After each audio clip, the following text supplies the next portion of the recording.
puis la formule de Marshall McLuhan, le message, le médium et le message.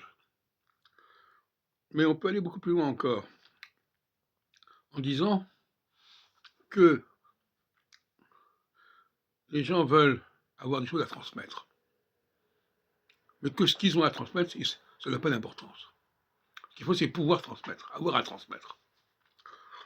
Beaucoup d'enseignants, de prêcheurs, toutes sortes de prêcheurs,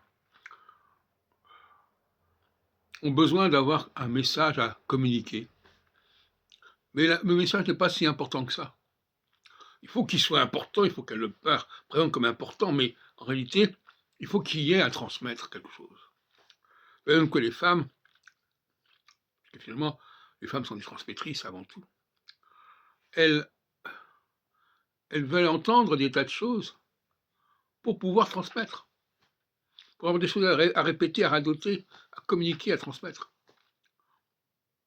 C'est vrai dans le domaine juif, les femmes rabbins par exemple, ouais, même les rabbins en général, mais elles répètent des choses comme ça, voilà, parce qu'il faut avoir des choses à dire. Dans le domaine religieux, c'est pareil, dans le domaine de l'astrologie, c'est pareil. Ce sont des femmes qui répètent des choses, voilà, elles ont des choses à enseigner, à transmettre, voilà. Ce qui est important, c'est d'être dans la situation de celui qui transmet, du messager, comme ça. Donc le médium, le message, le messager. C'est toujours ternaire, en fait, en réalité. Le messager est porteur d'un message. Mais ce message, finalement,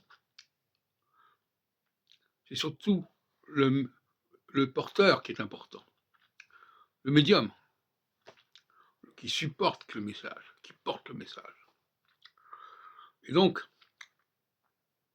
il n'est pas très intéressant de savoir si ce message est valable ou pas. Au contraire, moins il est valable, et plus le messager a le mérite à le porter, à le présenter, à le transmettre. C'est ça le paradoxe.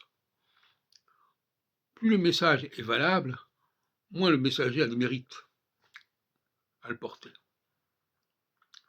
Donc les gens sont souvent attirés par des messages douteux, parce que comme ça, ils ont du travail. Il va falloir le mettre en valeur. Il va falloir masquer ses failles, etc., etc., etc. Alors moi, je fréquente beaucoup de milieux comme ça, de prêcheurs, de professeurs, d'enseignants,